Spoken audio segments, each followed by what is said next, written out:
Hello everyone, thank you for being here today. I am Ali Razmkhah. I'm the regional coordinator of the ICCA Consortium in West and Central Asia and Caucasus.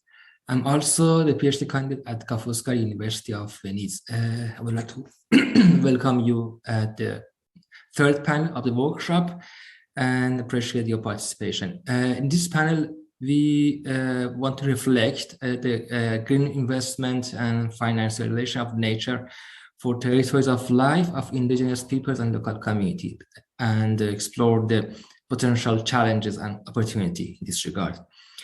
Actually, for indigenous people and local communities, as a custodian and defender of nature, some critical points in this regard should be highlighted.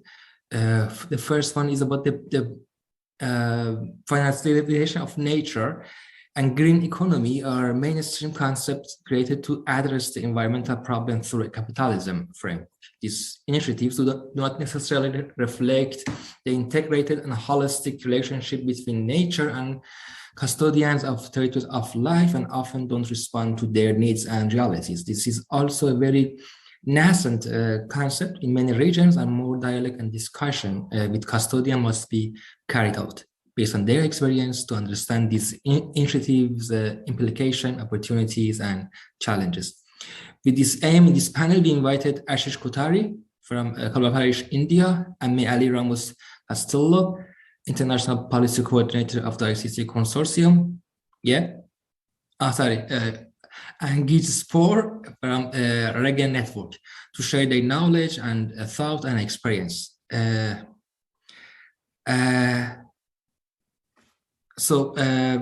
first speaker is Ashish Kothari. Ashish is the founder of the Indian Environmental Action Group, Kalwa Parish. He coordinated India's National Biodiversity Strategy and Action Plan process and has served on Greenpeace International and India board.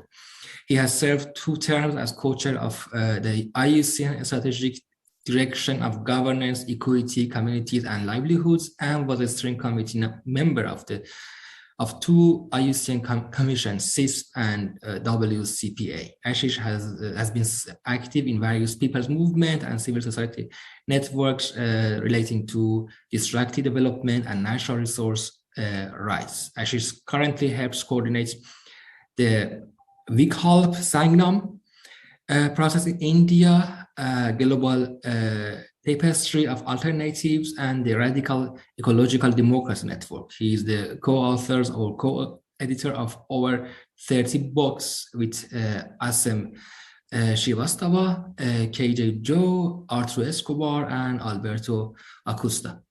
So I want to take the floor to Ashish to start his presentation. Ashish.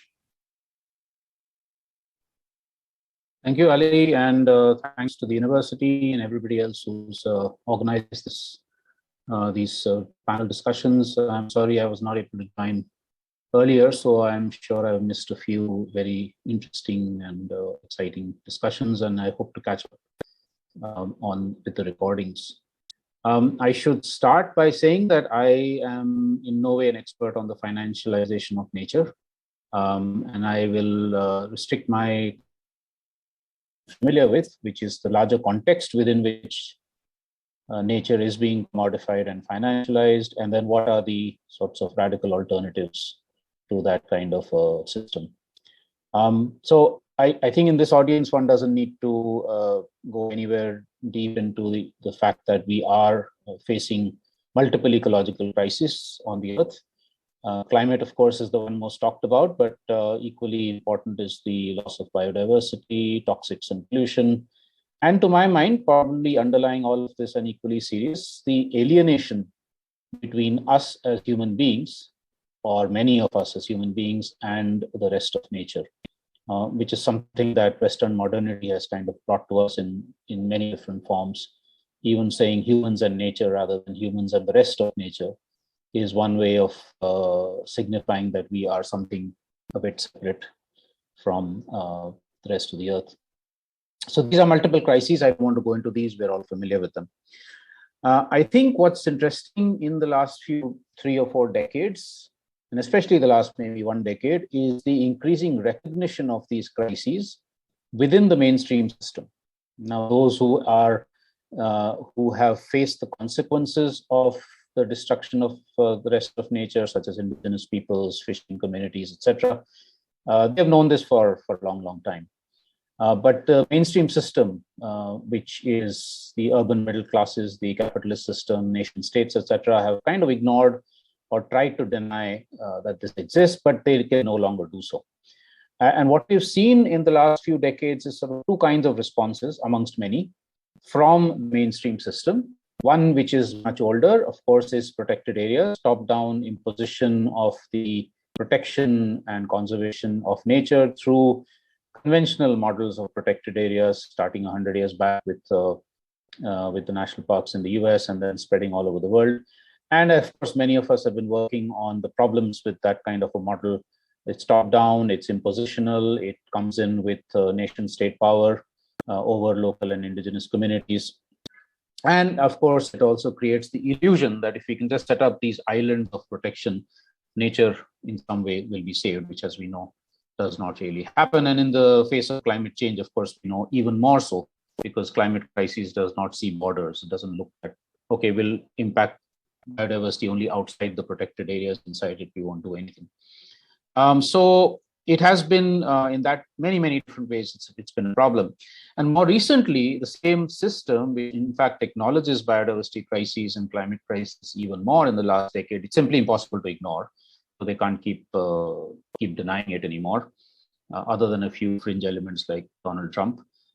So given that, there is now, therefore, over the last decade or 2 decades, increasing attempt at trying to respond to that by maintaining status quo through the commodification, financialization of nature, which is the subject of what you're all talking about. All the market mechanisms, payment for ecosystem services, debt for nature, RED plus, carbon trading, and various other market mechanisms, even the whole concept of the green economy, and to some extent, actually, even sustainable development, the SDGs and the way they're framed, is within this framework of saying that, okay, there are problems, but we'll solve them by putting more and more money into it, by transferring money to the places where it's needed, etc. Now, I'm sure all the panels you've already had have talked about the various problems with this. So I don't want to go into the specifics of the problems with the market mechanisms themselves per se, but actually look at the larger context within which these are being framed, and then look at how do we address that larger context. Because without doing that, simply saying we don't want these sorts of market mechanisms will not be enough. We need to be able to look at what are the root causes, where is it coming from? And I think there are 4 or 5 elements here which are really important. One, over the last few decades, a model of development, which all countries of the world more or less have accepted, which is a linear way of looking at what development means, from the hunting gathering to the agricultural to the industrial to the digital to the information age, etc., and all countries are supposed to go through that kind of a trajectory, and then you classify some as underdeveloped, some as developing, some as developed, etc. My terminology for those actually is under destroyed, being destroyed, and destroyed. So the US and Europe are already destroyed, and the others are actually getting destroyed, including India. But that's the dominant concept of what aspirations also countries have, that we want to actually reach these so-called standard of living of Europe and America and Japan, and whatever it takes to get there, including the commodification and exploitation of nature and of human beings. This is a model, of course, that also doesn't recognize the limits of the earth. It talks about continued economic growth. If you look at the Sustainable Development Goals, the SDG framework, it talks about sustainable consumption, production, ecological protection, etc. But then there's one goal on economic growth. And people are not seeing, at least within the mainstream system, they're not seeing or don't want to see the contradictions between these sorts of different goals. The second element, which I think is part of that broader context, is the model of governance and politics. Again, if you look at it, we have accepted over the last couple of 100 years and continue to accept that the nation state model of political governance is somehow sacrosanct. And those of us who might question it might even get called anti-national, such as what's happening in India, for instance. So looking at the fact that actually nation states are cutting across natural flows, natural boundaries, such as rivers or mountainscapes or grasslands or whatever. And certainly in South Asia, we see that, and I'm sure all the regions that you people are part of. And that nation states, the way they're devised and with the kind of economic system that we have, are also extreme, are epitomes of competitiveness. And that simply is not conducive to the conservation of the rest of nature, nor is it conducive to human harmony and so on. And I think looking at, we have to then be able to question also this reliance on the nation state, including the so-called democracies. India is supposed to be, for instance, the world's biggest democracy, simply because 600 million people go for voting, or 400 million people go for voting once in 5 years. But voting and elections is not what makes a democracy. What makes a democracy is really on the ground, people's voices being able to determine what impacts their lives. And I'll come back to that when we look at the alternatives. But that's not the system that we have across the world. The third one is ignoring, and if you look at all the conservation conservation approaches that are coming out of the system, the ones I spoke about earlier, they continue to ignore the heavy impact of colonial era over the last 400 or 500 years, right?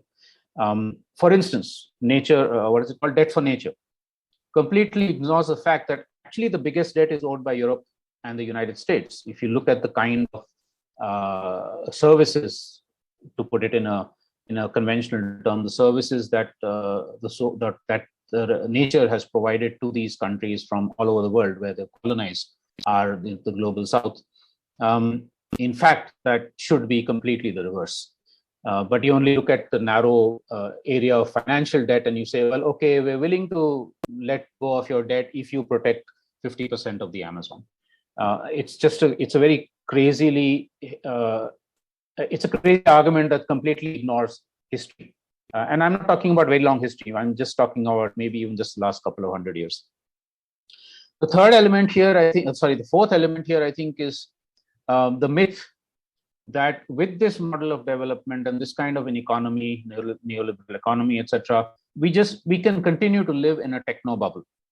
That we create technologies that will actually help us be safe from the kind of ecological devastation that we are causing, including climate crisis, so geoengineering, all kinds of massive technological projects. Net zero, for instance, is based on yet unproven technologies that hopefully will come in the next 10 to 20 years. And so that by 2050, Europe will be net zero. By 2070, India will be net zero. By 2060, China will be net zero. We are kind of trying to rely on or projecting the fact that technology will be our savior. And that's a myth that we've lived with for quite a long time, which this system has created.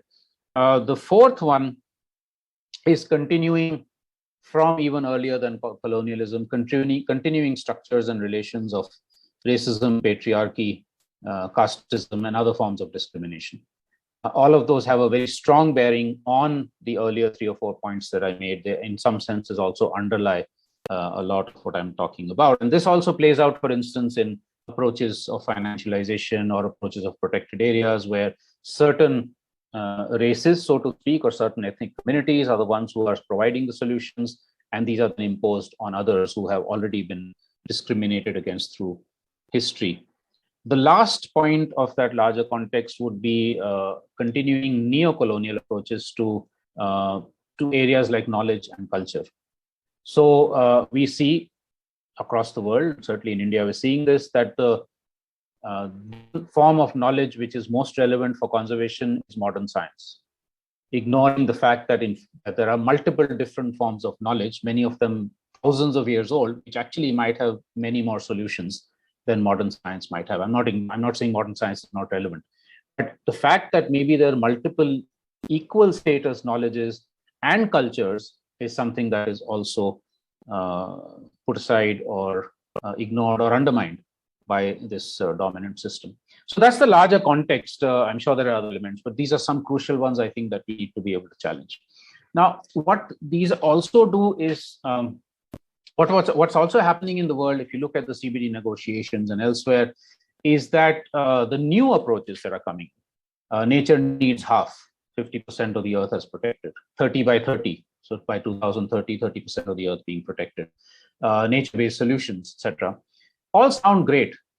And actually, some of them are coming from people who are deeply and genuinely concerned about what's the ecological crisis on Earth. Some of these people, of course, not all.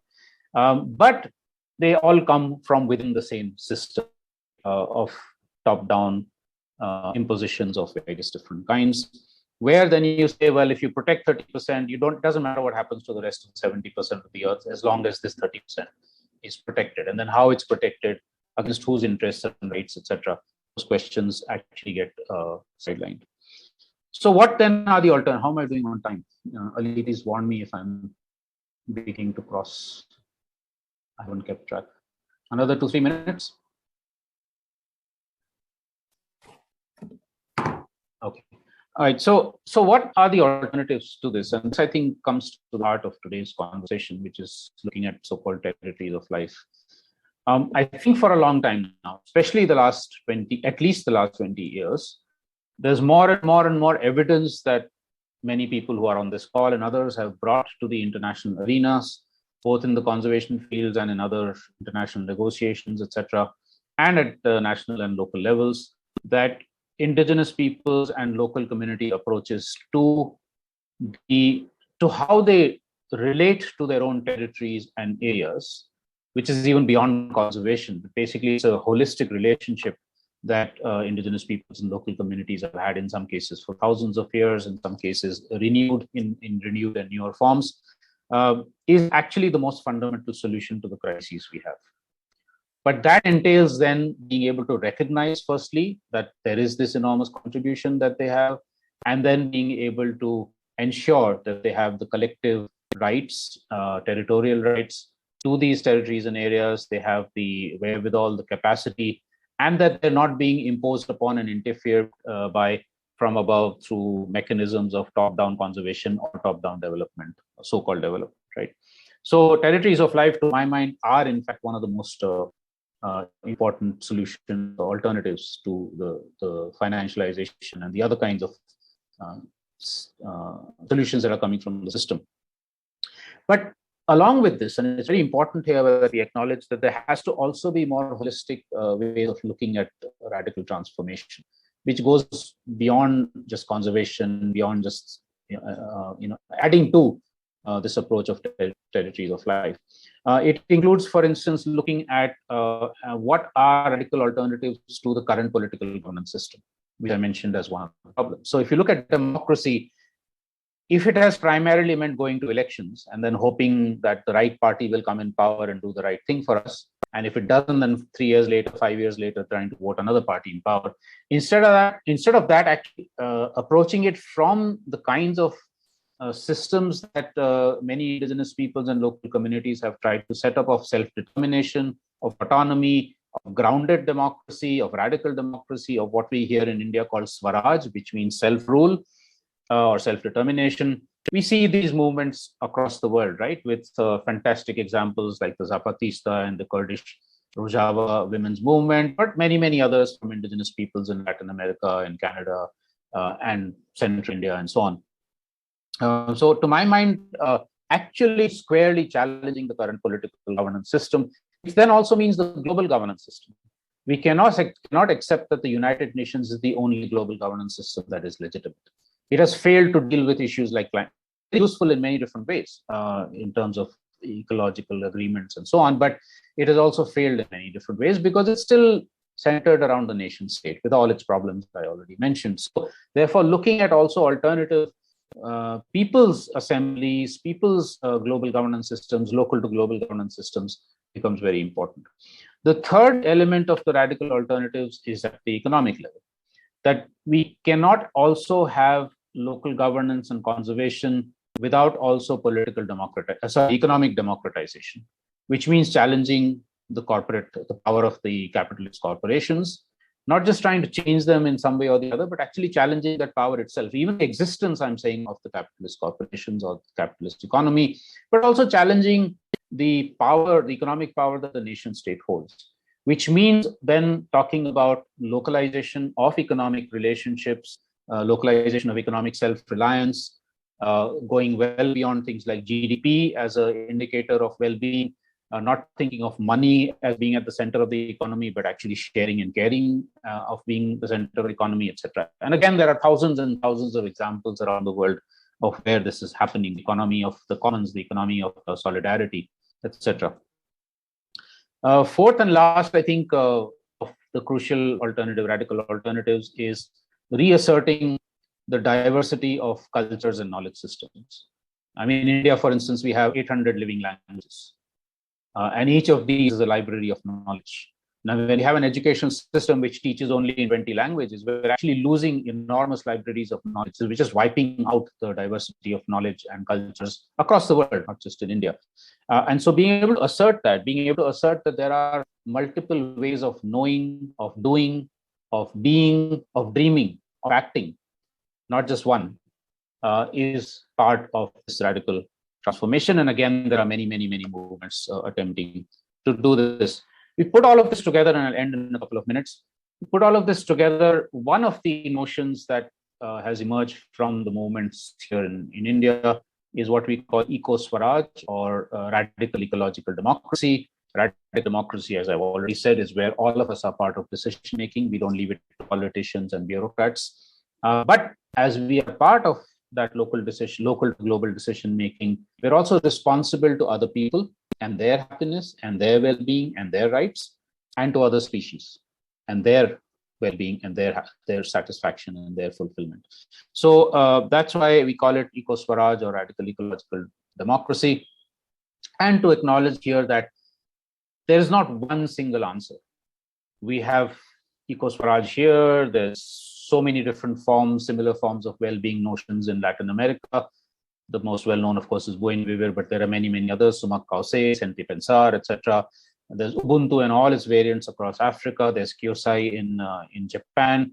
Even the ones that are emerging from within the belly of the capitalist beast, degrowth, for instance, or ecofeminism. It's a pluriverse of worldviews and practices that are forming part of these radical alternatives, which are also emerging from the territories of life. One can further influence or help the territories of life to be much more holistic in their transformations. There's huge questions about how do we get there.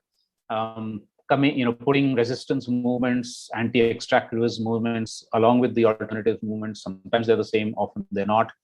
Going beyond this notion that we simply have to capture the state with a revolutionary party and therefore we'll solve all the problems, but actually saying how do we localize and ground democratic processes, connecting the local to the global. The local is also global, but I'm saying at a geographic level, connecting local to global. And then lots more narratives, lots more storytelling.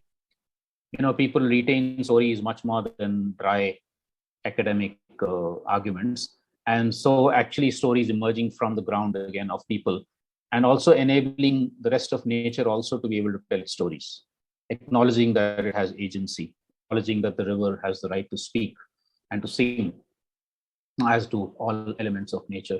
I think all of this are the sort of hows, and we should take our cues from what's already happening on the ground in different ways. If you just give me 30 seconds, I'm going to put up what we call the flower of transformation, just to give you a glimpse of how we try and look at this in a holistic way of transformations in the political, economic, ecological, social, cultural spheres. And all of these, of course, interconnected in various complex ways, where then something like, for instance, the territories of life could well be the hubs of this kind of flower of transformation towards showing humanity what we can do to meet our hopes and aspirations and needs, but also live in harmony with the rest of the earth. Thank you. Thank you, Ashish. Thank you, Ashish, for your interesting and valuable presentation. And for the sake of time, so let's go directly to second speaker, Amme Ali Ramos.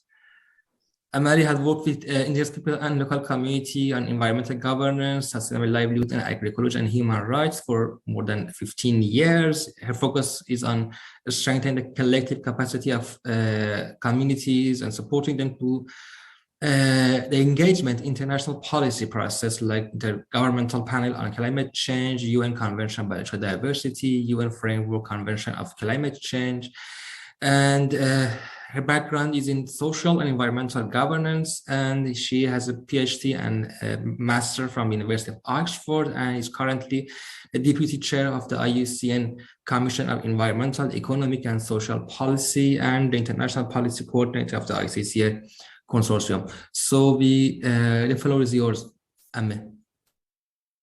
Hola, everyone. Good morning. It's very nice to see you here.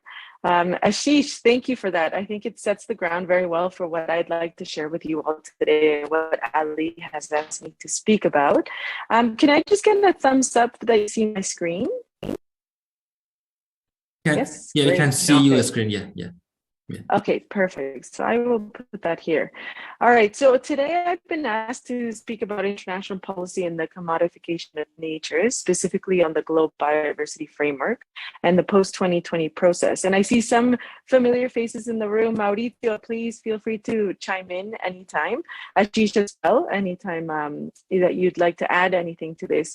It would be great to have this more of a conversation. I know sometimes the format isn't set up for that, but please feel free to interrupt anytime to share your thoughts, to chime in about your experience with the post-2020 process, and to ask for any further clarification. I kind of put this together based on not really knowing who would be specifically in the room.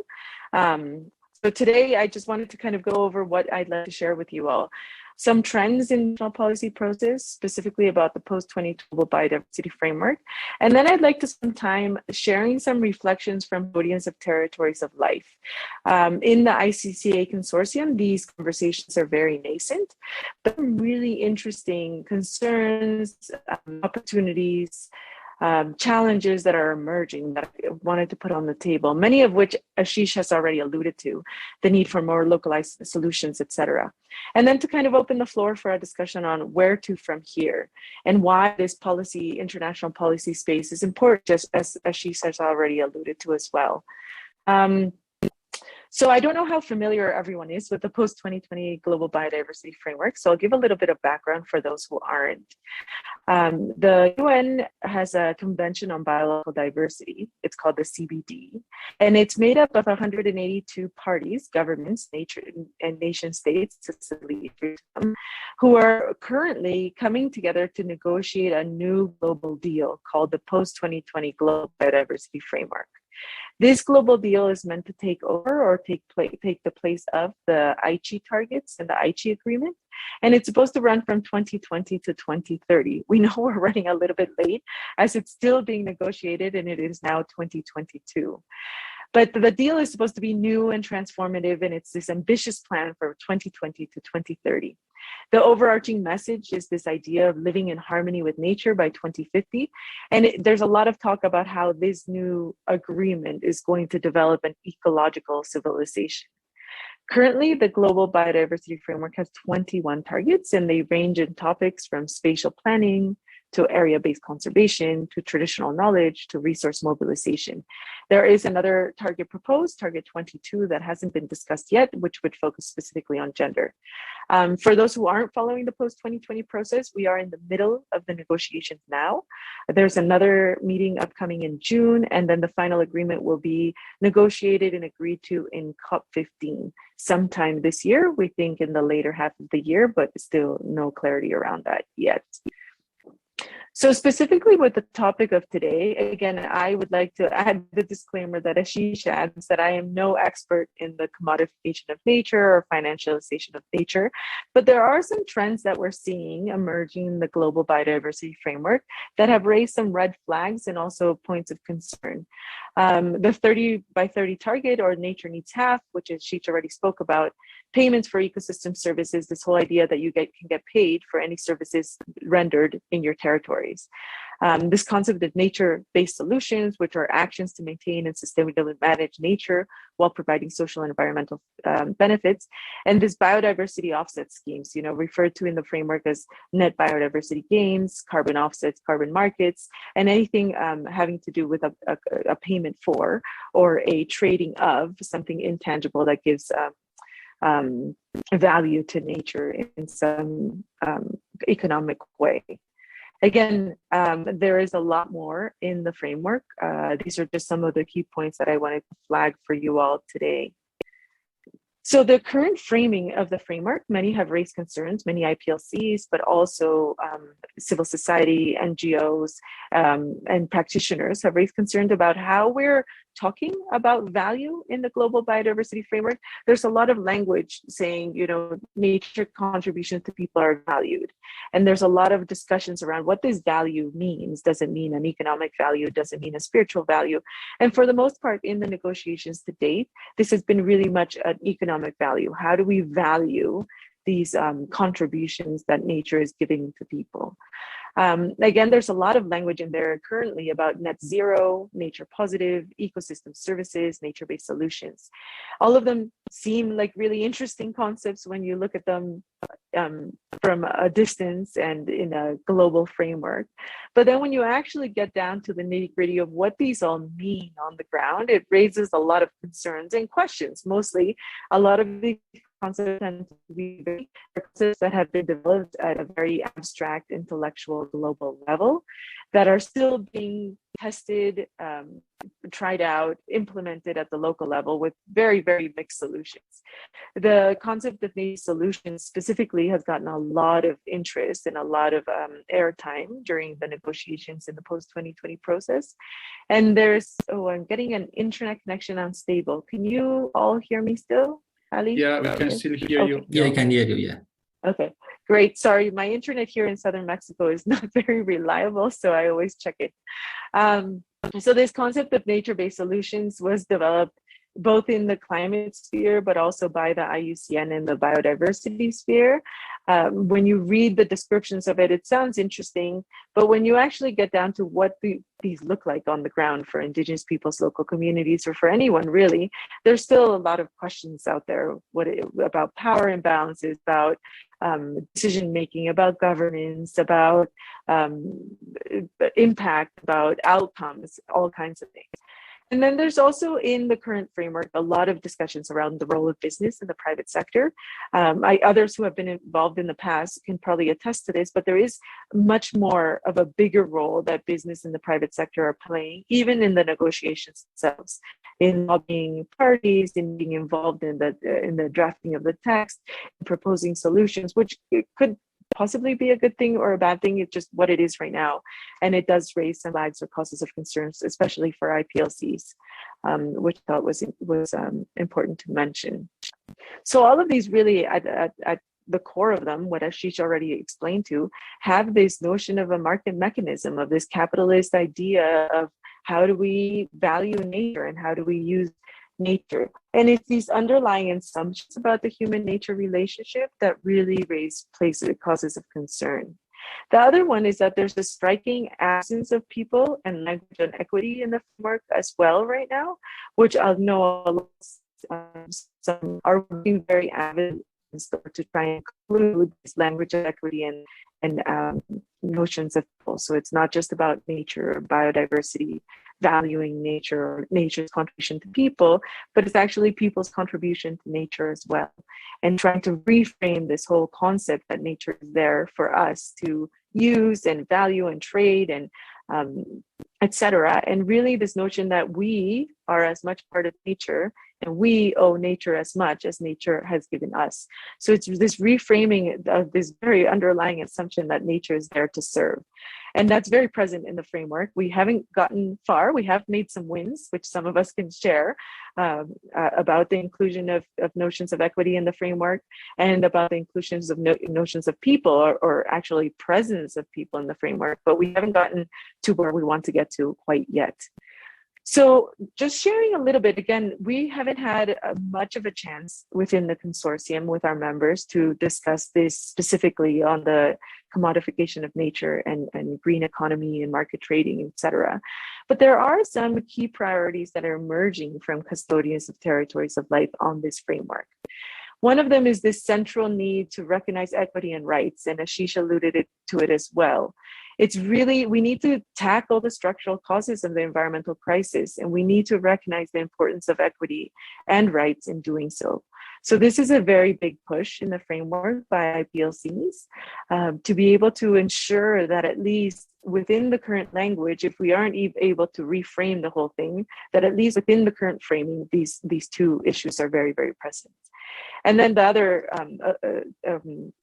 question that Ashish already alluded to as well was that solutions already exist. The custodians in the territories of life are conserving an outsized portion of the world's biodiversity everywhere. There's a growing recognition of their contributions, which I think is really, really interesting and important. But this needs to go beyond recognition to actually recognizing the rights and their collective governance, recognizing the importance they play not just in conserving nature, but in the whole stewarding of nature, which goes beyond conservation. And so many IPLCers are saying, well, we don't need new concepts like nature-based solutions or carbon offsets. We have very clear stewarding relationships with nature.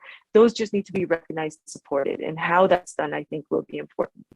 And then also many custodians are calling for systemic and structural changes. I think Ashish spoke about it very clearly. We can't just play within the system. You know, this multilateral agreement process, the UN isn't working. It isn't giving us the solutions we need. And instead of trying to fight the system, we need to think beyond. What does this mean specifically for the global biodiversity framework? It means reaffirming IPLC's relationships with nature. It means recognizing that there are multiple ways of knowing. It means going beyond this global governance structure to diversification and localization. It means really thinking outside the box and being willing to push the boundaries of what we're currently boxed in on. And I think those are really important headways that IPLCs have made in the discussions on the global biodiversity framework. Some people are saying, well, you know, these concepts like nature-based solutions, like the financialization of nature, carbon offsets, will work. It just, we need proper safeguards. You know, that's the key. Everyone's saying, maybe they're not perfect, but if we have proper safeguards, then they'll be okay. And what we've seen in the past, just based on experience, is that safeguards are insufficient. I think a lot depends on the national context where these indigenous peoples and local communities are based.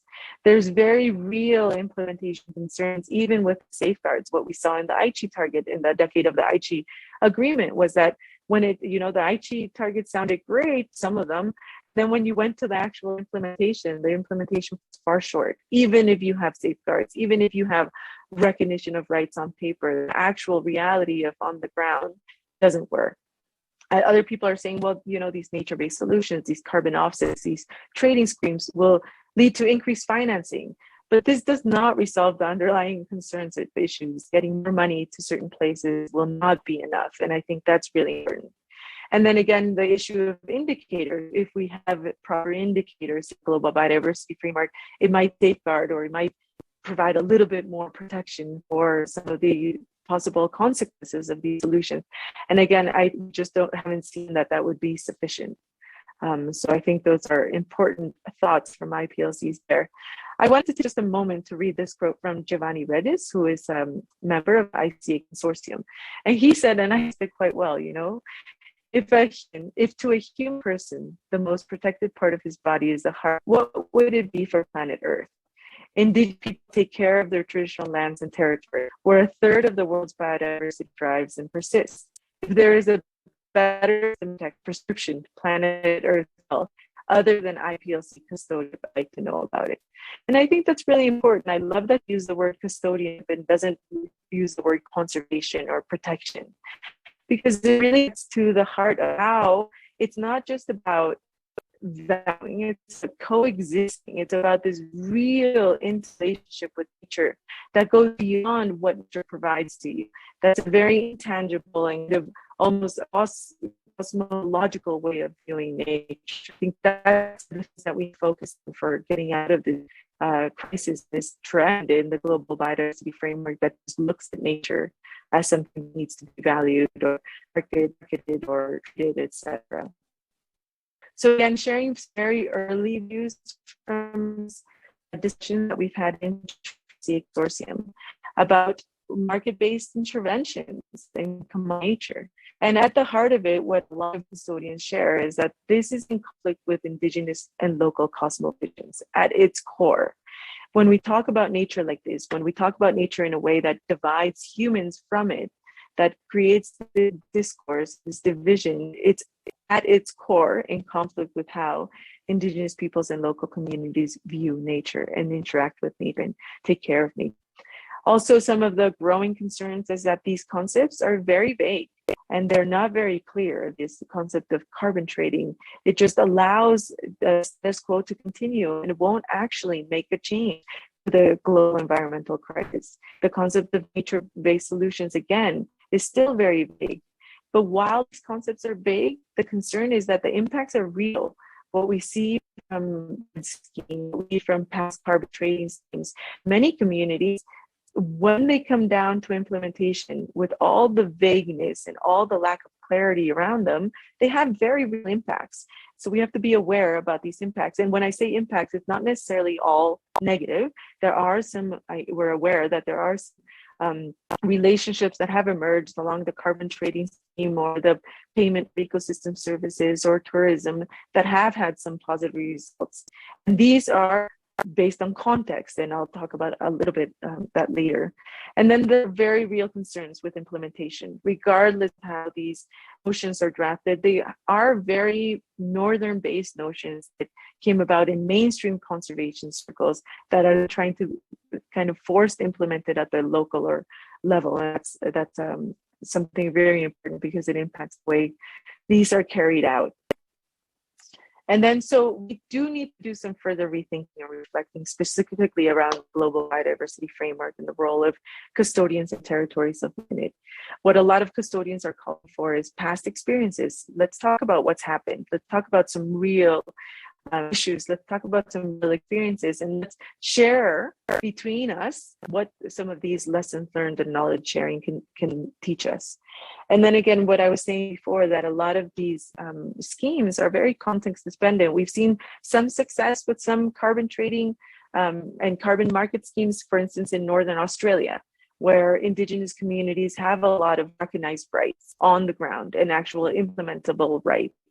So their experience with the carbon market is very different than, say, here in southern Mexico, where the rights are not very clear and indigenous communities and local people do not have tenure rights over their land, etc. So I think it is very context dependent. I think there are some challenges and opportunities. There's a lot of nuance and complexity in these discussions, and it's very, very hard to make blanket statements. I think what we've learned with internal conversations at the consortium is that the richness is in the diversity, in the localized solutions. And every single custodian and every single territory of life will have a different experience and may want to participate or not in these schemes. And I think that's the underlying bottom line, that it's about self-determination. It's about collective governance. It's about allowing communities to really decide for themselves whether they want to or not be part of the scheme and not this international framework being imposed on them. So that's my last slide. So what do we do now? Well, something has to change, and how that changes is kind of coming from the grassroots. Very interestingly, a little bit of the radical democracy that Ashish spoke about, a lot of the work on the ground where people are saying, well, you know, payment for our services is not what we need. We need trust building, we need land tenure, we need something totally different. And so I think listening to these voices is the number one step we need to take. So thank you very much. Very happy to be here with you all today. Thank you, Ambe. Thank you for your interesting presentation and valuable, worthful information you shared with us. Thank you for that. So let's go to the third speaker, who is Giz. Giz is an organic agriculture engineer by training and fair trade supply chain. Weaver by experience and social entrepreneurship coach by default.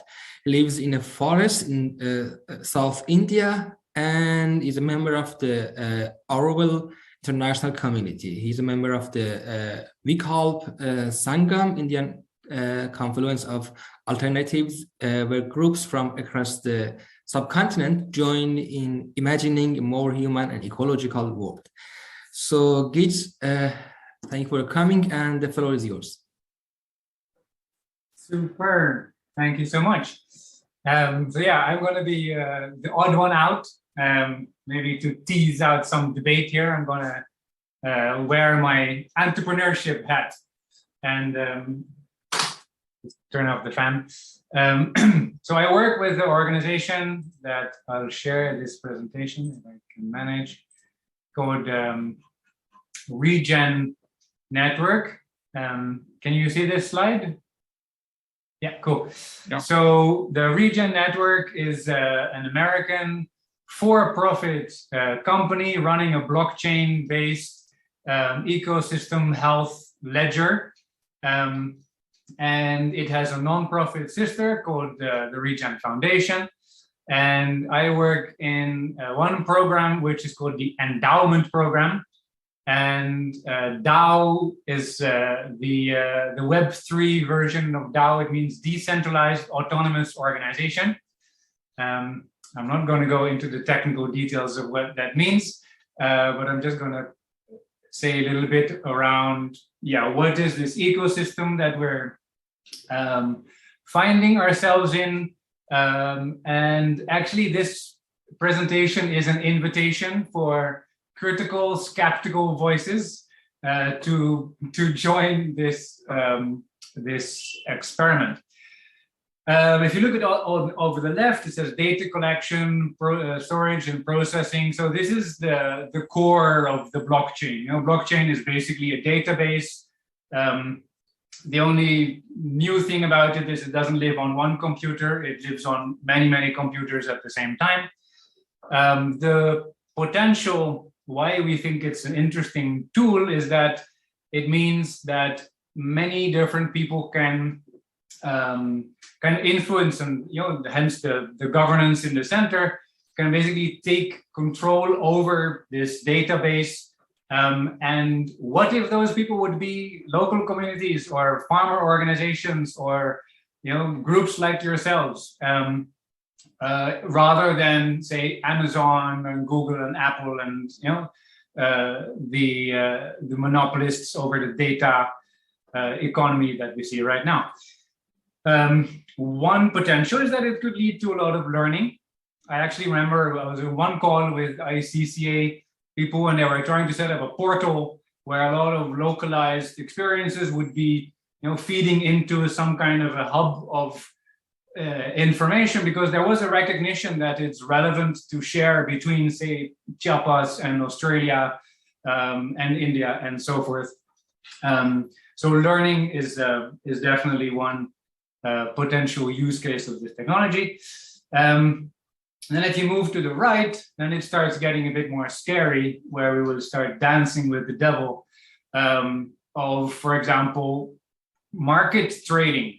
So just to be clear, the groups that we're working with in the short term are groups that are already active in the market. So, for example, in Colombia, there's an indigenous organic fair trade cooperative, and they're already selling coffee and cocoa into the market. They also happen to be custodians and stewards of a whole bunch of non-commercial land. They have chosen already to engage with the market. It's not like we're forcing somebody to engage. So I think that's important. The bit of data entrepreneurship is, where when I wear my social entrepreneurship hat, I can see all kinds of exciting opportunities in the wealth of knowledge and the depth of relationship that land-based communities have is something I think the previous speaker was talking about, like recognition and acknowledgement. If we are accepting that right now there is a relationship with the market, actually this is an opportunity to see real value that meets real needs. So even if you have to argue for your land rights, you might have to pay a lawyer, and you're going to pay the lawyer in currency, unless the lawyer works for avocados. But most lawyers don't work for avocados. Even if the lawyer has to come and see your site, he's going to put petrol in his motorbike, and the guy selling the petrol also doesn't take avocados. So, my assumption is that however hard we want to get out of this whole, money-based market system, for some part, we're going to have to play in that forum, in that game.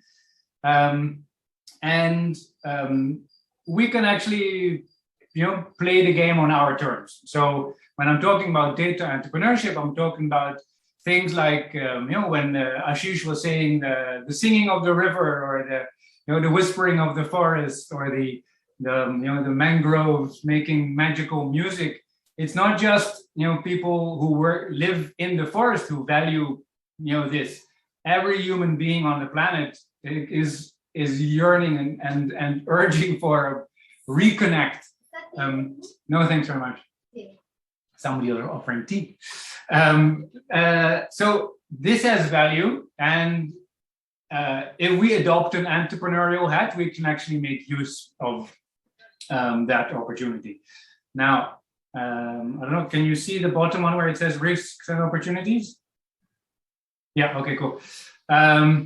Risks, I think we heard the previous speakers, what all could go wrong. There's a very, very long list of what all could go wrong. We're dancing with the devil. The devil is large and scary and can step on our feet. And so whether we talk about who determines right now what is a payment for an ecosystem service, it assumes that there has to be a buyer on the other side who has to agree that whatever you're offering is of value. If we're not in control of that, if we don't have only like-minded people to sell to, then it immediately means that we're going to have to compromise at some level. And when we're talking about market-based relationships, we know that those are flawed and they're transactional and they're not the kind of relationships that we want. The same with what we can negotiate to be included in terms of value. So the opportunity I see, one of the opportunities I see is that one of the many things that are wrong with the current market is that it's externalizing social and environmental costs and benefits. And one of the opportunities is to internalize more of that, so that people on both ends of the transaction are actually able to make an informed decision. Maybe you can even say that consumers are not able to make free, prior, and informed consent, because right now the market is not saying anything about real life. It is hiding everything that really matters. So the risks are, of course, that we will be overshadowed by people who are like the carbon cowboys and the climate hoaxers, etc. So I think we're clear on the risks. Where I see opportunities is, for example, in this decentralization. Blockchain, crypto, Web3. It's a hacker world. It's a hacker culture which is inherently anti-authoritarian. What I've been seeing, and my background, was mentioned, is in agriculture, so I'm a stranger to the technosphere. But what makes me feel at home in those chat rooms and Discord channels is that people are challenging centralized power and authority as a reflex, as a default. Then entrepreneurship. So when I'm working with communities, one of the big concerns is that the youth are leaving the community. They, whatever we say, how beautiful our indigenous heritage is, and the sounds of nature, etc., youth are still leaving. And it's great if you're working with areas where they're not leaving. My experience has been almost all areas youth are leaving, and they're looking for some way to participate in something which feels aspirational. And I think this the fancy tech and the entrepreneurial opportunities give that opportunity to talk to that aspirational side of the youth. Then new alliances. So like I said, my background is in agriculture. I'm spending a lot of time right now with computer coding people that I would have never imagined a few years ago. I think there are so many new potential interconnections because of this information web connecting everything and everyone, including actually, say, the voice of nature. Why would we not be able to directly bring the song of the river onto the ledger? There's nothing that stops us from doing that. It's a totally new forum, or we can, you could say nothing is new, but this opportunity is relatively shapeable and moldable, and that both means that we can bring in new stories and we can bring in new alliances and meet new partners and new people on the other side of the table. Then ownership over means of production. If we're assuming that there's a market for data, then data becomes, it has suddenly become like labor, capital, land. It's the next big means of production. And again, I'm not advocating that we want to see more of this, but I'm just not able to deny that it's coming, and it's, whether we like it or not, the datafication of everything, I don't think is going to go away. And there is an opportunity for community-based organizations to actually take ownership of that data. So, when Ashish is talking about Swaraj and sovereignty, in this space, we're talking a lot about data sovereignty. Can we work with models that give land stewards control over which kinds of data they share with whom? And technically, it seems to be possible. The other bit I already spoke about, like the open source hacker type culture and the voice of nature as a direct opportunity. Can you see this one where it says 70%, 30%? Yeah. Okay, so this is kind of the essence of why I think this particular project is worth considering. A lot of these tokens get made. Every week you'll see a new token for the climate, for biodiversity, for marine ecology, etc. Most of the times, the people who start those projects are the people who own the tokens, or you already have to have a lot of Ethereum or Bitcoin or dollars, and you buy these tokens. So in this particular case of the Regen network, by design, when it was launched, 30% of the tokens were earmarked for non-commercial stakeholders. And like I mentioned, this project I'm working, it's called endowment. So actually my job is to hand out these 30% of these tokens. And these tokens will be managed by these decentralized autonomous organization, which is basically an interface between a off-chain organization like a cooperative or an indigenous nation that is structured in some way and a blockchain. So there it says a little bit about what do we think are communities. Then what is this word staking? It's a very crypto word. It basically means that there's this token which exists to secure the stability of the database, and it's got a whole incentive system of its own. And these 30% of the tokens that we're giving away to, for example, land-based communities, if they put them with validators who are actually making this network run, they get a reward, and that is your staking reward that you can actually exchange for fiat currency, like the dollars for the motorbike for the lawyer. So it is both a political intervention in the sense that we're giving ownership over this new technology to communities who can then start shaping it. I'll get back to why the 30% is actually relevant, because first time I saw this, like, whoa, why not 51? So I'll get back to that. So one is the political thing, and second is that it does actually meet some short-term real needs. This staking reward, the community can spend in whatever way they want. There are no strings attached. If they all want to, whatever, go on a holiday, that is fine. There's no, it would be nice if they would use it for something that we would also find inspiring, but actually this is none of our business. And then the DAO, like I mentioned already, it's this kind of a blockchain form of organization that helps existing organizations engage with the Web3 world. Why the 30%? So we are in the world of algorithms, and in this particular governance algorithm, it's coded or programmed in such a way that if 30% of the tokens vote for it, they can boycott the whole blockchain. They can basically stop the chain.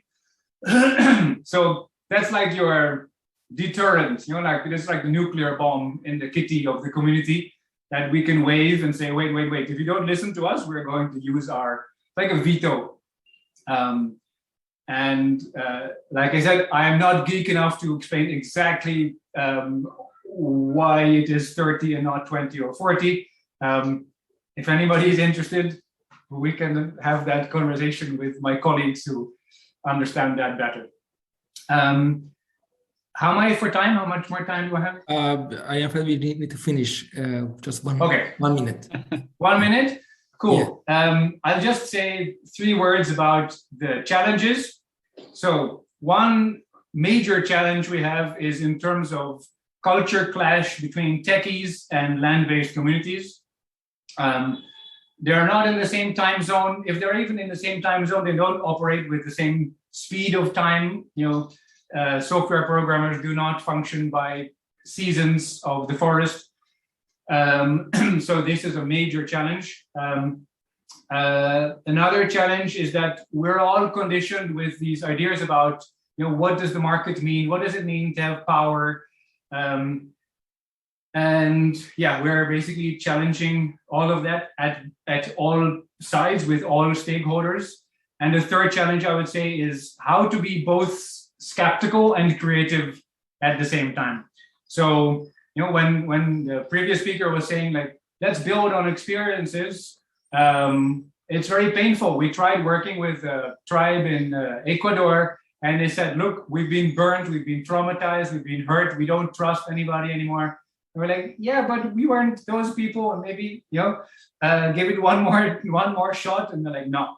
But those are actually the people that we need most, because otherwise we end up with like happy, optimistic people who believe in endless possibilities, and we lack real field reality checks. So those are my 3 words on challenges. Thank you very much. I'll stop sharing. Thank you, Giz. Thank you for your interesting presentation and information. It's sometimes very confusing and complicated to understand, but still, yeah. And as a lawyer, I need to say that I work for avocados for many years. So yeah, some lawyers are ready to do that if you need. So thank you all speakers for your presentation. We have around half an hour for questions and discussion. So the floor is open for everyone. If you have some question or discussion. Daniele? I have a couple, but maybe we can first, I think there was one on the chat also, and by Alice, so maybe since it is related right now to what Giz was just saying about blockchain and to what extent is actually efficient in terms of energy use. So yeah, this is a very, very, very short answer. So the massively inefficient energy systems are called proof of work.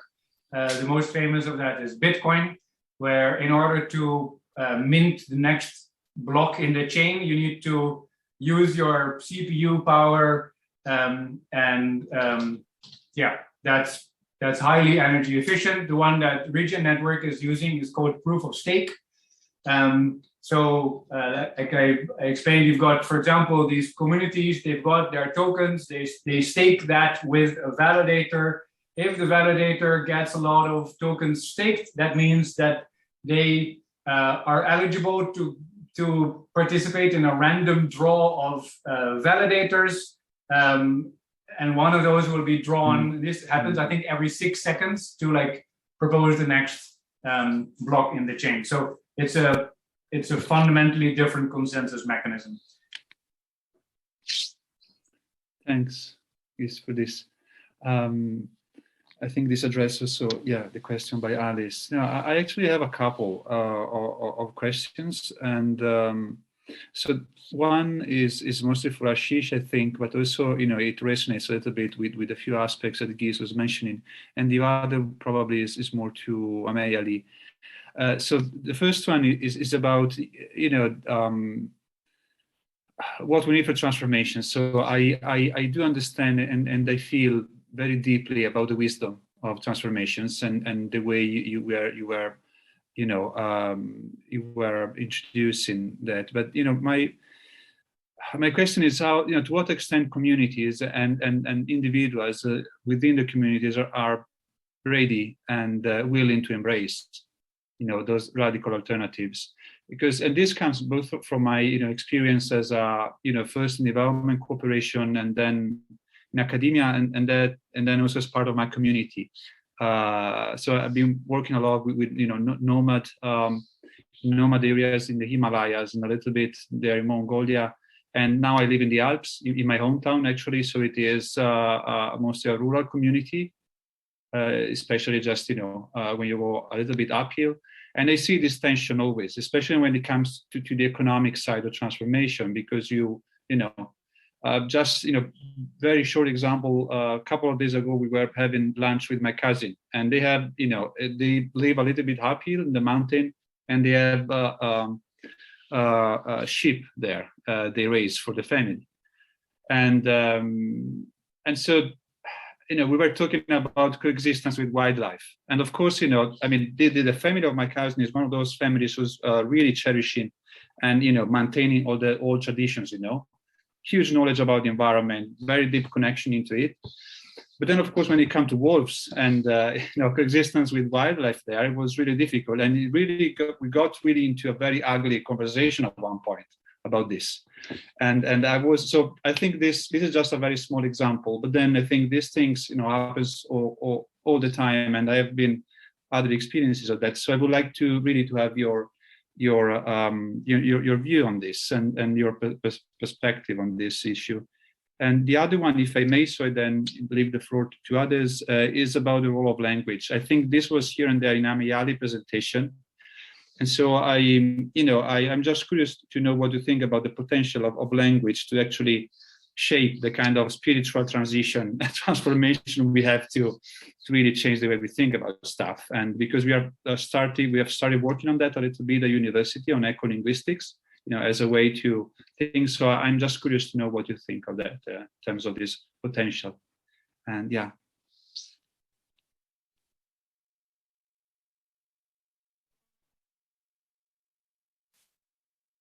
Thanks. Ali, should we start responding? Yeah, you can. Yeah. Go ahead.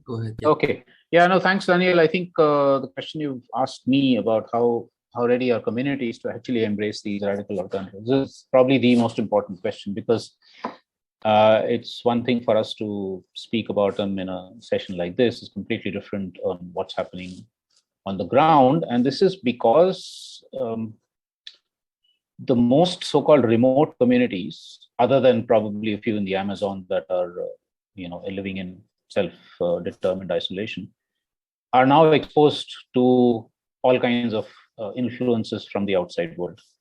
And of course, the outside world now includes so-called social media, which then brings in all the advertising and all the glitz and the glamour, etc., of the outside world. And I'm not suggesting that everything the outside world is bad and everything in the local communities is good, not at all. But it does create that, and it's an enormously unequal relationship between that outside world and what is bringing in and what is existing locally, especially for the younger generations. We've seen this. So, your work is up in Mongolia, etc. We've been working a lot in the Western Himalaya, the Indian part of Western Himalaya. And we have exactly the same issues. For a month in March, I was in Ladakh, joining Tibet, and young people are actually leaving villages. There are villages which really have no young people anymore. It's only older people, grandparents, and maybe small children who are left behind to be looked after by the grandparents. And so this is an enormous issue. I think there are three parts to how we can possibly address this. One is how we present these alternatives. If they're presented in an academic form, it's never going to work. If they're presented in the form where we say, look, this is part of your traditions, part of your heritage, so you must retain it, etc., it's not going to work. But if we can tell stories of where people have actually been able to work through how the local economy and local social systems can be transformed in a way that it's also very attractive. It's also remunerative. It's also dignified. Then perhaps those stories are able to, if not compete with, at least there is another narrative or other narratives available, not just what's coming from the mainstream system. And for this, I think one of the most important things is exchange programs. So here in India, one thing we try is young people from, say, parts of the Himalaya going to other parts of the Himalaya or elsewhere to look at where, in fact, some of these local things are working, which are providing economic and social opportunities to especially to youth. And then to see, maybe they get convinced and come back and try it in their own area with whatever modifications are necessary. Maybe not, but at least it provides them another option. That brings me to the second point, which is that these other options are mostly what I would call hybrid systems. So they combine parts of or aspects of traditional livelihoods and traditional knowledge and culture and ecology and all of that with some modern systems. There are dozens of examples I can give you from South Asia on where that is working. For instance, with crafts. So in Western India and Kutch, crafts, local organic cotton-based handloom weaving has actually made a big comeback because firstly, a market has been created for that. And here is where I kind of, to some extent, agree with some of the approaches. I don't know about anything about blockchain, but at least the fact that that markets also need to be integrated into this with what Heis said. There is one. And young people have actually come back from having worked in industries and worked all the way in the Middle East and have come back to the work on handloom weaving. And I asked them why. They said, firstly, there's good earning, maybe not as good as what we were getting in the factory, but nevertheless, it's good. Then I said, if it's not as good as in the factory, then why are you coming back? They said, because we are controlling our own time. We are our own boss. Nobody's telling us what to do when. When somebody like you comes and bothers us with lots of questions, we can sit with you for 2 hours without worrying about what's happening, without somebody shouting at us. We're working at home. We can have tea break whenever we want. We are continuing our traditional heritage, which they're very proud of, the heritage of craft, etc. So it's actually a very interesting combination of economic, psychological, emotional, social, cultural aspects that gets built into this. And they are using their cell phones to also be able to reach market. They're using cell phones to reach designers in Finland and Canada and applying some of those designs. Their designs are being applied by people there. So they're working at home in a traditional circumstance, but also using some aspects of modern technology. That's what I call a hybrid system. And there are really lots of examples of this across the Himalaya in many parts. Ecotourism, home-based homestays, example of this, where young people are actually setting up local community-based tourism initiatives, which are very different from the mass tourism, mainstream tourism kind of thing in many different ways. Local people are earning the livelihoods. They provide visitors, they don't even call them tourists, they provide visitors with a really fantastic local experience of food, of local nature, etc., etc. And it helps them to stay back with dignity and pride, not just because they're forced to stay back. You talked about wolves, and there's a very interesting program again in Ladakh and other parts of the Western Himalaya about snow leopards. So very similar system. Very similar problem, because snow leopards also prey on livestock. People have traditionally been poisoning them. And so a group that works with the local communities has worked, number one, on homestays, as a opportunity for them to add to their livestock income with local community-based ecotourism, and then also kind of negotiate that if you are getting these extra earnings, then losing a little bit of livestock to the snow leopard is okay, but also helping them to have snow leopard proof corrals where they put the livestock, and insurance schemes, so that even if they do lose their livestock, they have a community run insurance scheme, not government run, right? So maybe these are ways by which you can kind of begin to persuade, especially I think the younger generation, who may not be as hostile to the wolf as somebody in the older generation. Maybe they've got sort of some, they've watched National Geographic or whatever, and they say, maybe the wolf is important, at least the outside world seems to think so. So I think we need to figure out these sort of hybrid systems. The third part of this, sorry, this has become too long, the response. The third part of this is, of course, policy shifts. The more we can push for policy shifts that enable these kinds of localized initiatives and solutions, a little bit of help, for instance, for setting up a homestay, a little bit of help for setting up an scheme from the government. So the government has lots of money for things like this, but it never puts it into these sorts of initiatives. These policy shifts, I think, would also enable a greater amount of, what should I say, localized solutions, which would then make the radical alternatives possibly more acceptable to people and communities, and not just in villages, also in cities and towns, even for people like us. I mean, I'm not going to go and do organic food shopping unless this is something that's convenient, which needs all of these shifts, right? So it's about all of us, and how do we make the radical alternatives much more accessible, attractive, amenable, and convenient.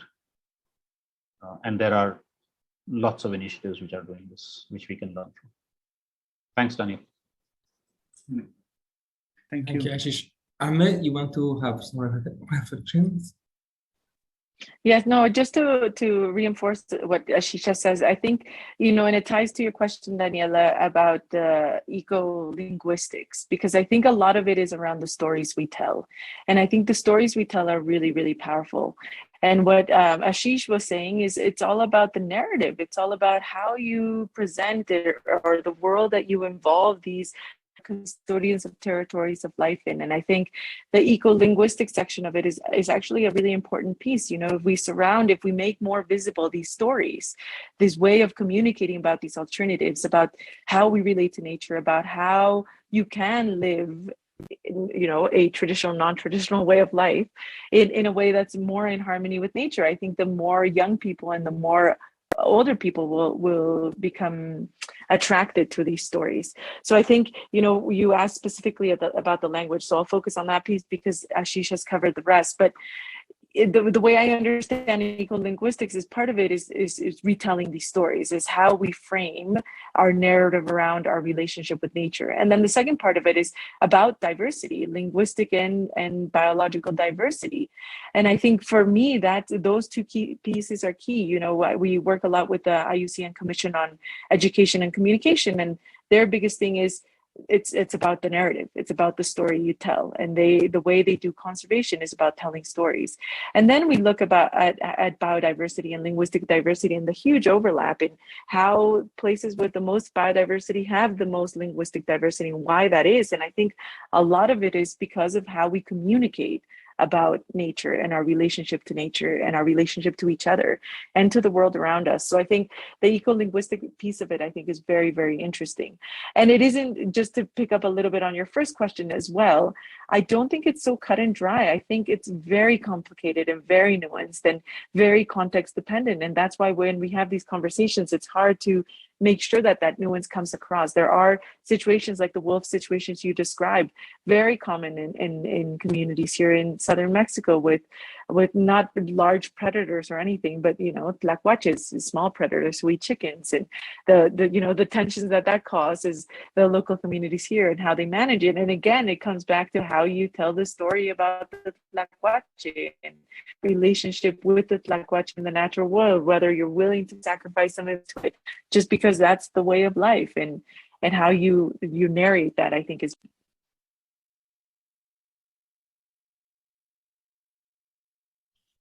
Thank you, Amme. Thank you. And before we reach to Giulia, to her question.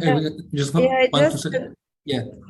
No, go ahead. Sorry. No, I just want to mention that there are some links of some relevant documents and reports regarding that what we are talking about in chat box, so people can check them too. So Giulia, go ahead. No, I just had a few questions for Giz because I'm really kind of interested in this blockchain experiment. I've followed a few myself. I mean, one of the issues is inclusiveness, right? Because of the very cryptic knowledge and expertise that one have to have in order to fully understand what's going on in this kind of project. And so the project itself then become accessible to just the few tech guys that understand what is going on.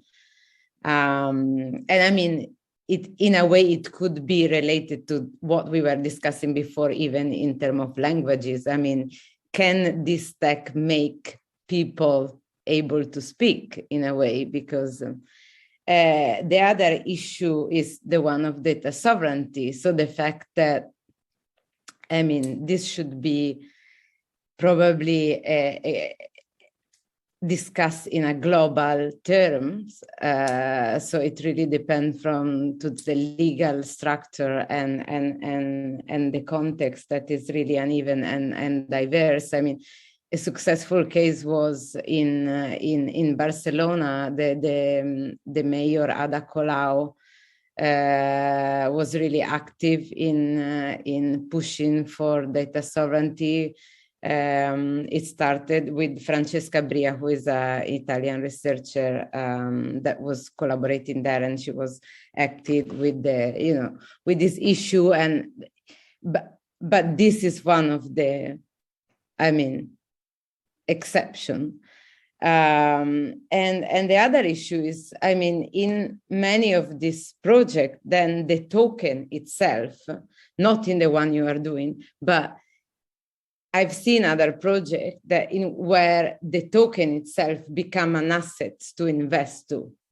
So it's not then a mean of circulation. It doesn't play the function of money or redistribution on what it was supposed meant to be, but it become an asset and so a speculative object, so to speak. So, yeah.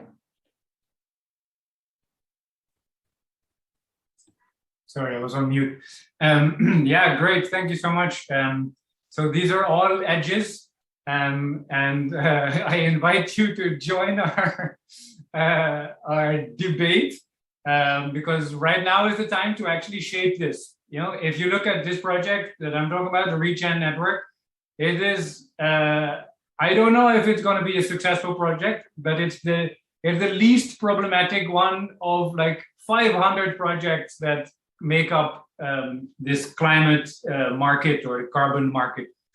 One way that I've been trying to push for this conversation around the cryptic language, like dominating everything else, is actually to have two-way education. So it's not just that the land steward needs to learn crypto speak, but the software people need to learn like which bioregion are they living in, where's the water coming from that they're drinking, what food are they eating, like what butterfly is living in their backyard, and people are open to that. So you know the kind of techies that are attracted to this specific type of blockchain are also seekers for this connection with the more than human world that I was talking about. And you know, we can also say that we are not inclusive because we're talking amongst ourselves about, you know, how great it is that we know all these species, and you know, what about the people in the cubicles? You know, we should always talk in hybrid and think in hybrid terms, perhaps to connect to what Ashish was saying. And in a way, I mean, this tech encoding, and it's another form of language we probably have to grapple with, and already, probably, yeah. Sorry. No, so in terms of this language, actually, as soon as I started learning about blockchain, I realized that there's another version. It's called Holochain, where they're not even talking about ledgers that are sitting somewhere. Like everybody's got their own data, and everybody is operating from a data sovereignty point of view.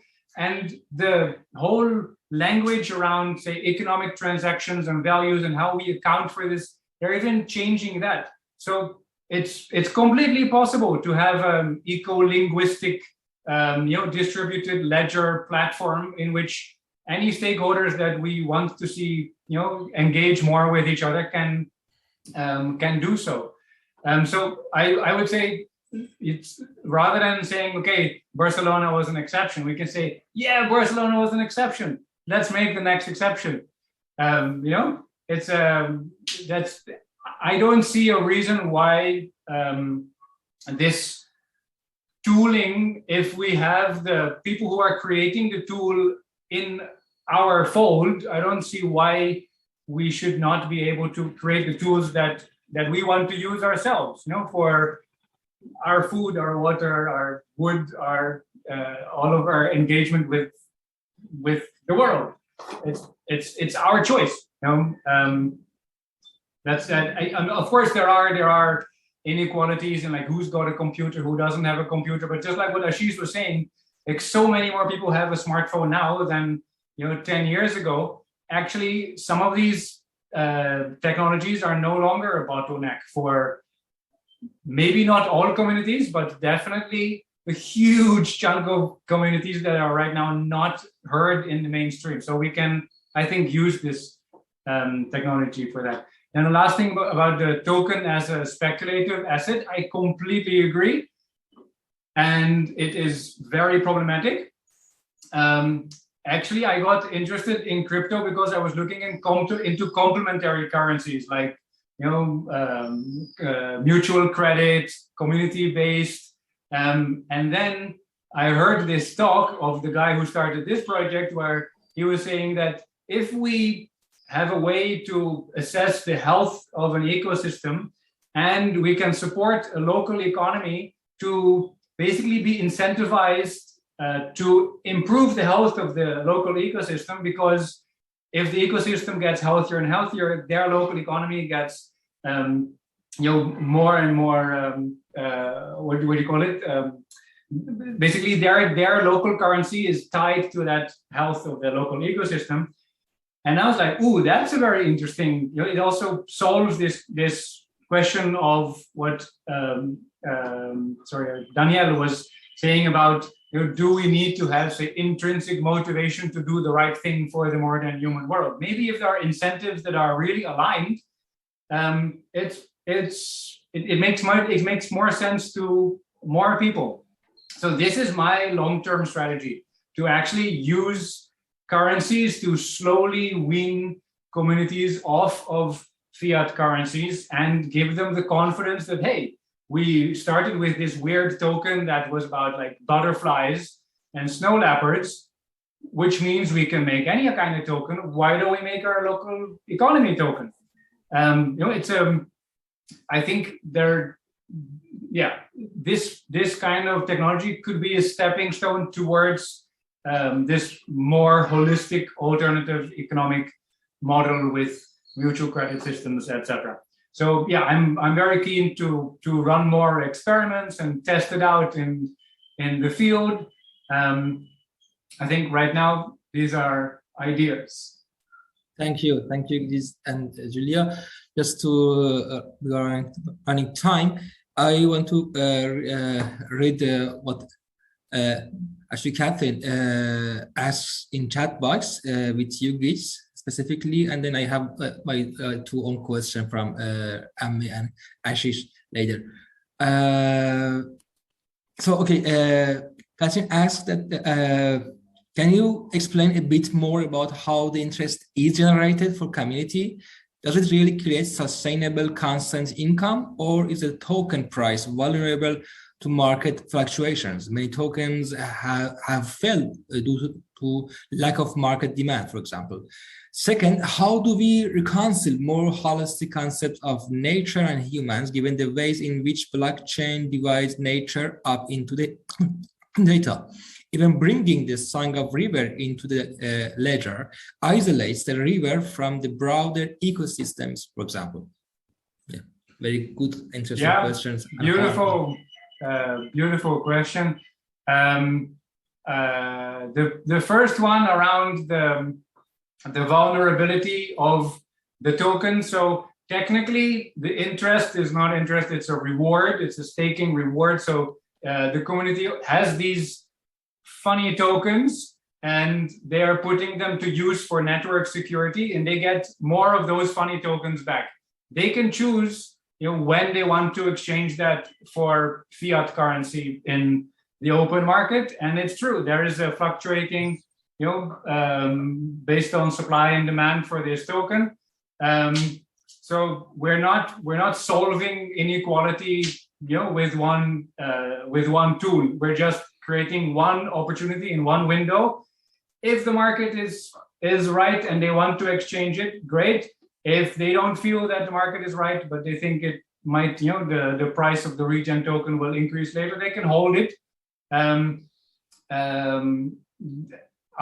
As we speak, there are tons and tons of like layer 2, layer 3 derivative apps and models being made on top of what we are talking about. We're talking about really base layer economic models. I'm not very good at that kind of side of things, but it reminds me a little bit of in commodities. Say if you got a farmer organization and you want to sell on the global market for coffee or cotton or whatever commodity, some farmers actually did manage to connect to some like of these models where you hedge against the future increase or decrease of markets. And there are people again working on these kind of tools to serve those needs. It's not something that I'm very excited about.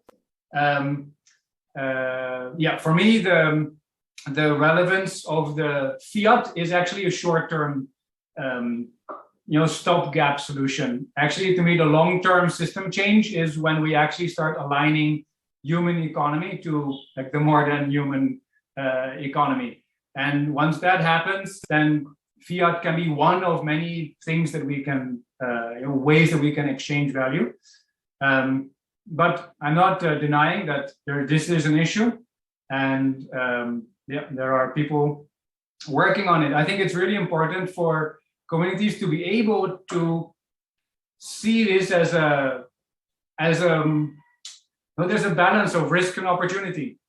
The risk is that it might not work. The opportunity is that it might work. If you don't join, the risk is that you're basically stuck with the status quo. So, that's also not working. So I'm not saying that this is perfect. I'm saying that it is an avenue. And actually that also answers your second question. I completely agree that the river, cannot be seen in isolation from the rest. But right now we're not seeing the river at all. So, it's an incremental improvement. It's not a panacea. It's not going to solve everything at once. I think it has enough ingredients to solve a couple of the things in the 5-petal flower that Ashish was talking about, that, at least we're both talking about culture and ecology and economy and knowledge. That's why I think it has potential. But these answers actually need to be threshed out amongst all the users. So unfortunately, unless more people like you join this, it's kind of self-fulfilling prophecy that we can criticize it from the side, and then exactly this is what's going to happen, because right now we will need creativity of all types of stakeholders, including people that are on the land, people that are in universities, people that are entrepreneurs. Only if we have like a rich diversity can we actually manifest the potential in these things. Thank you, Guy. And I just myself have two, Ashish,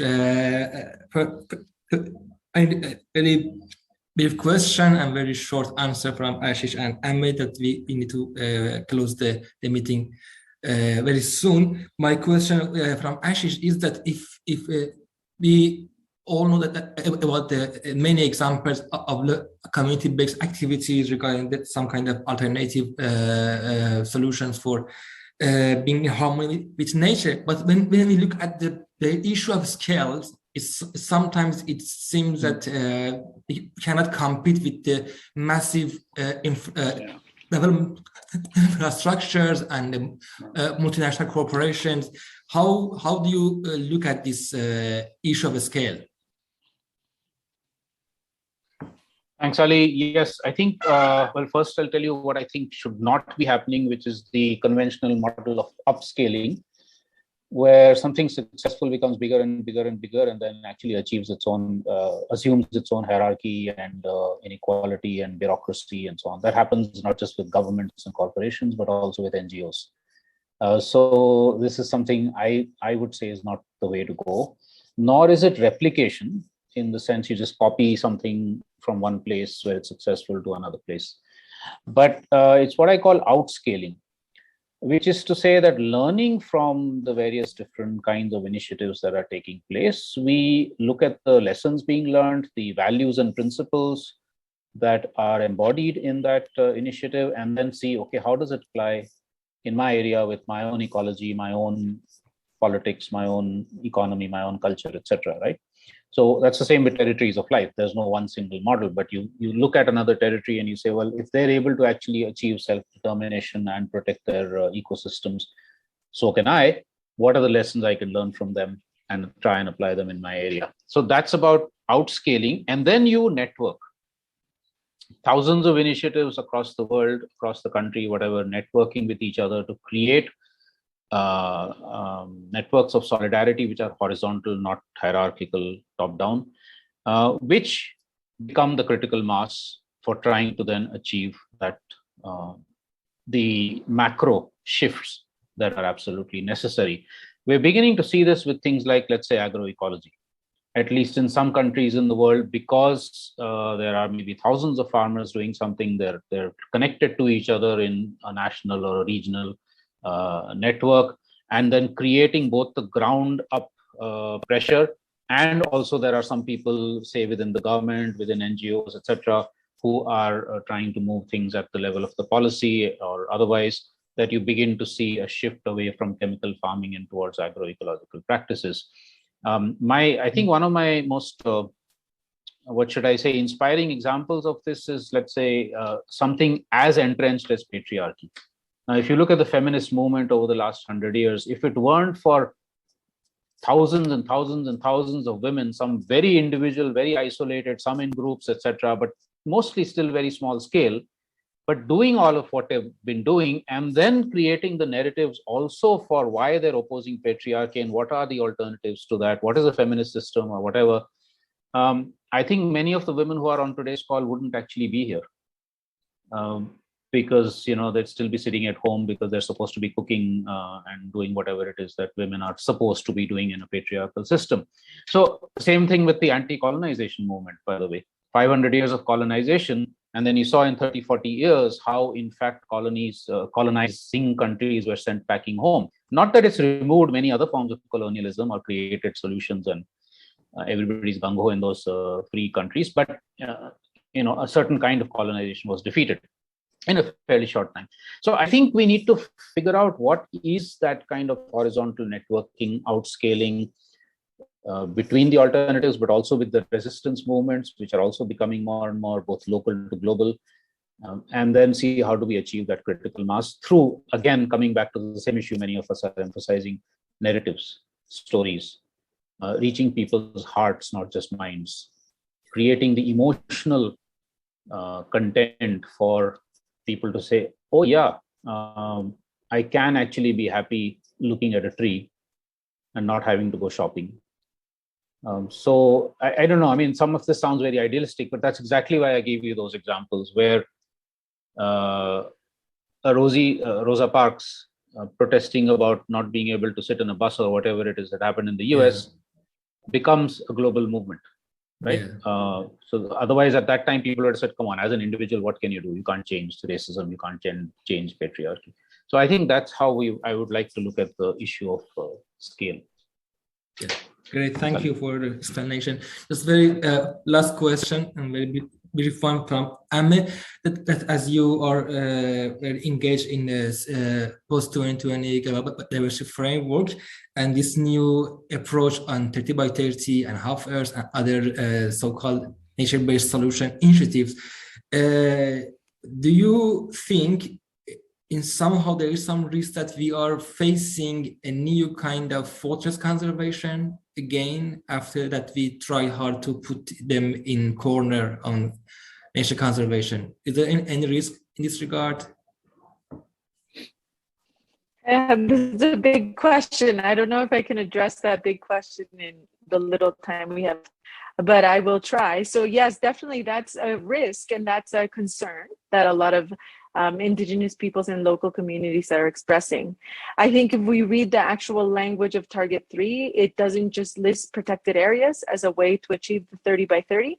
It also includes another mechanism, the other conservation measures, also OECMs, as a possible way to recognize the work that is happening for conservation beyond protected areas. But granted, there's still a lot of concern from OECMs, and we're at it. What comes down to it really will be on how they be implemented on the ground.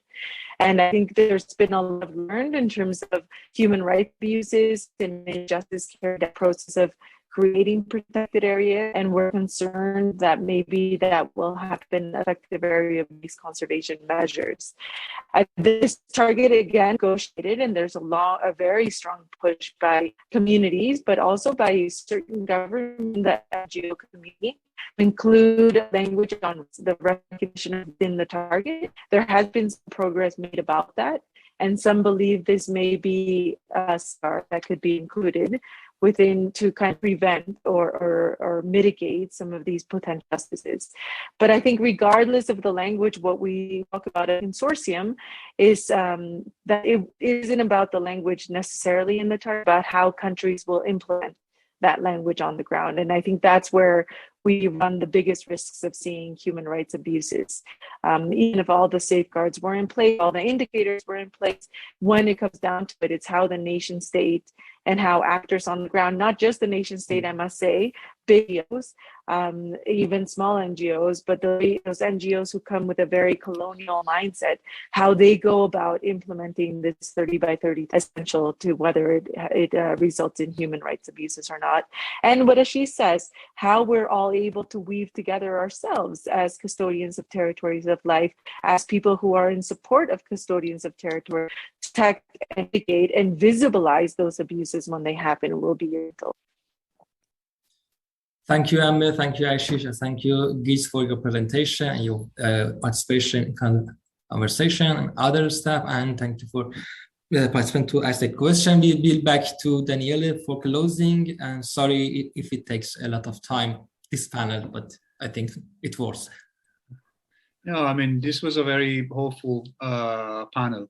So, you know, it was worth the extra time we took to stay together here. And I'm very grateful for this. I'm very happy how it worked out. And I think, you know, we started yesterday by looking at the very general, you know, overview of big structures also, which are in a way shaping green finance.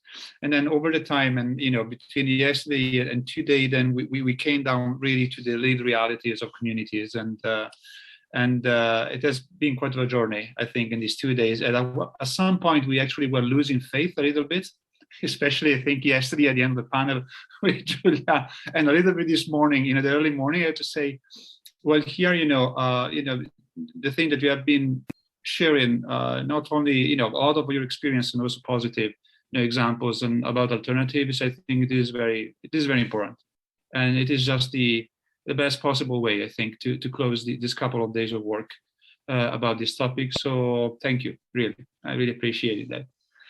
And yeah, you know, I hope that this is going to be just, you know, the beginning of a of being engaged to each other in a way, to try and reflect on these things. And I think, my gut feeling about this, I sense there is a lot to be shared yet. And so I'm very confident about this. And thank you again for your contributions. As a general note to you, to the participants, as we were saying also yesterday at the start of the workshop, we are going to share a brief report, and about this. I know that Ali, also you were talking about this within the consortium, and so it's going to take some time. But when ready, of course, we are going to share this, and also the recordings of all the panels will be available. So we have to process that a little bit, but then hopefully next week already they will be available to participants. And yeah, this is all I had to share about how we are going to be. Of course, we are going to be in touch also for other initiatives we have on these issues in the future months and years. So thank you again, guys, for being part of this, and thank you for taking time.